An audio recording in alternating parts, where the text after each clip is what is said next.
안녕하세요. 구글 공인 트레이너 강현수입니다. 오늘 영상에서는 쿼리 함수로 자료를 검색하는 구체적인 방법에 대해서 알아보겠습니다. 먼저 쿼리 함수에서 사용하는 두 번째 인수인 쿼리에 대해서 자세히 알아볼 텐데요. 이 쿼리를 이용해서 사용자는 다양한 조건을 설정하고 설정한 조건에 따라 필요한 데이터를 반환받을 수 있습니다. 다음으로는 쿼리에서 사용하는 다양한 키워드 중에 사용 빈도가 높은 유용한 키워드를 중심으로 실습해 보겠습니다. 두 번째 인수인 쿼리를 정리해 보면 여기 쿼리에서 사용하는 다양한 키워드가 있는데요. 약속된 키워드를 사용해서 정해진 순서에 따라 텍스트 형식으로 입력해 주어야 합니다. 사용 빈도가 높고 중요한 키워드를 중심으로 하나씩 확인해 보겠습니다. 데이터가 입력되어 있는 구글 스프레드시트에 와서 수식을 입력해 보겠습니다. 등호 입력하고 쿼리 함수 첫 번째 인수는 데이터가 입력되어 있는 범위를 지정해 주면 되는데요. 이렇게 전체 범위를 설정해 주고 쉼표 두 번째 인수인 쿼리를 실제로 입력해 보겠습니다. 텍스트 형태로 입력해야 하기 때문에 큰 따옴표로 시작합니다. 키워드 중에 가장 첫 번째로 사용하는 것은 select라는 키워드입니다. 이 select 키워드는 전체 범위 중에 사용자가 가지고 오고 싶은 열만 선택할 수 있게 만들어주는 키워드입니다. 예를 들어 열 머리글에 해당하는 A, B, C, D를 입력하고 큰 따옴표 닫아주고요. 그리고 세 번째 인수는 선택사항이지만 범위 중에 제목줄이 하나 있기 때문에 1을 입력하고 함수를 마무리하겠습니다. 엔터 입력하면 보시는 것처럼 전체 데이터 중에 필요한 일부만 가지고 올 수 있습니다. 모든 데이터를 가지고 오고 싶을 때는 select 다음에 별표를 입력해주면 됩니다. 별표 입력해 보겠습니다. 전체 데이터를 다 가지고 왔죠. 두 번째 키워드는 where인데요. 이 키워드는 일종의 필터와 같은 기능을 합니다. where 입력하고요. 지금 A열에 학년이 입력되어 있는데 1학년과 2학년의 자료만 가지고 오고 싶은데요. 이럴 때는 이렇게 입력하면 됩니다. A, 등호, 1학년에 해당하는 숫자 1, 그 다음에 2학년의 자료도 가지고 오고 싶으니까 여기에 5월을 추가해주면 됩니다. 그리고 다시 A는 2를 입력하게 되면 1학년과 2학년에 해당하는 모든 자료를 가지고 올 수 있습니다. 엔터. 이렇게 해서 전체 데이터 중에 1학년과 2학년에 해당하는 자료만 가지고 왔고요. 다음으로는 그룹 바이라는 키워드를 알아보겠습니다. select 키워드를 이용해서 필요한 열을 가지고 올 때 여러가지 다양한 함수를 사용할 수가 있는데요. 예를 들어 1학년과 2학년 학생들이 선택한 도서의 평균 가격을 계산해 보겠습니다. 여기 F열에 있는 가격을 이용해서 평균을 구할 것인데요. 우선 평균을 입력할 가상의 열을 하나 만들어서 가지고 와야 하는데요. 여기 select 키워드에 와서 별표를 지우고 학년별 가격의 평균을 구할 것이기 때문에 학년이 입력되어 있는 A열을 가지고 와야 하고요. 가격이 입력되어 있는 F열을 이용해서 평균을 구해야 하기 때문에 평균을 구해주는 average 함수를 사용합니다.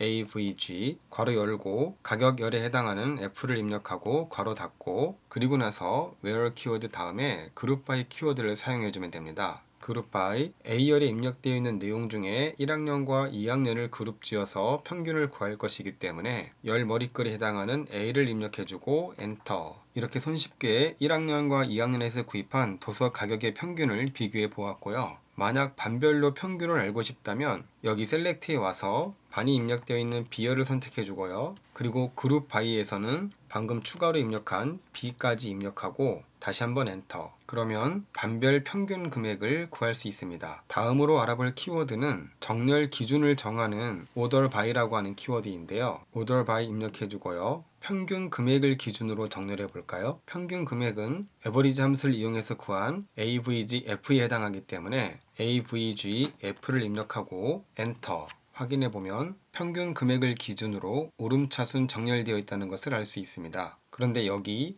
average 함수를 이용해서 구한 평균 열의 제목에 해당하는 내용이 그다지 마음에 들지 않습니다. 사용자가 원하는 이름으로 내용을 바꿔볼까요? label이라는 키워드를 입력합니다. 현재 입력되어 있는 열의 이름을 먼저 써주고 바꾸고 싶은 이름의 열 제목을 입력해주면 되는데요. 텍스트 형태로 입력해 주어야 합니다. 그래서 avgf의 열 머리글을 평균 가격이라고 바꾸겠는데요. 텍스트 형태로 입력하기 위해서 작은 따옴표를 사용해 주세요. 평균 가격이라고 입력해 주고요. 그리고 엔터. 레이블 키워드를 이용해서 우리가 원하는 형태로 열 제목을 바꿔봤습니다. 오늘 영상은 쿼리 함수의 가장 기본적인 사용법을 알아보았고요. 앞으로 계속해서 쿼리 함수를 다양하게 활용하는 방법을 살펴보도록 하겠습니다. 감사합니다.